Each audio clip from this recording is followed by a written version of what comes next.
ஹல்லேலூயா. நம்முடைய தெய்வம் கிரியை செய்யக்கூடிய தெய்வம் தான். நம்முடைய தெய்வம் ஆசீர்வதிக்கிற தெய்வம் தான். நம்முடைய தெய்வம் நிந்தை நீக்குகிற தெய்வம் தான். நம்முடைய தெய்வம் நம்மோடு கூட இருக்கிற தெய்வம் தான். ஆனாலும் அவர் கிரியை செய்ய முடியாத ஒரு சூழ்நிலை இருக்கு. ஆமென். ஹல்லேலூயா.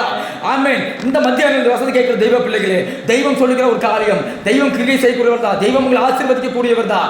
அவர் உங்களை நடத்தக்கூடியவர் தான். அவர் உங்களை வந்து உயர்த்தக்கூடியவர் தான். ஆனா தெய்வம் உயர்த்த கூட முடியாதபடி, தெய்வம் உங்களோடு கூட இருக்க முடியாதபடி ஒரு காரியம் இருக்குது. அது என்னன்னா, நாம் செய்கிற பாவங்கள் தான். ஆமென். ஹல்லேலூயா.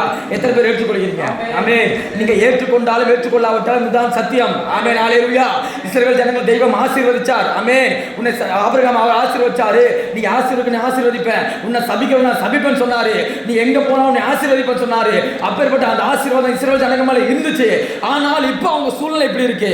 ஆமா, அவங்க வசனம் சொல்லுகிறது, அவங்க ரொம்ப வந்து நிந்திக்கிறாங்களாமா, நிந்தையா இருக்காங்களாமா.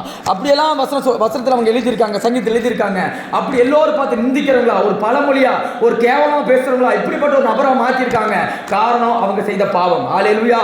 அவங்க தெய்வத்தை விட்டு வெளியே போனது, அவங்க அக்கிரமம் செஞ்சது, அவங்க அநியாயம் செய்து போச்சு. இந்த மாதிரி பாவங்கள் செய்த பொழுது தெய்வத்தால் கிரியை செய்ய முடியாம போச்சு. ஆமென். ஹல்லேலூயா. இந்த மதியம்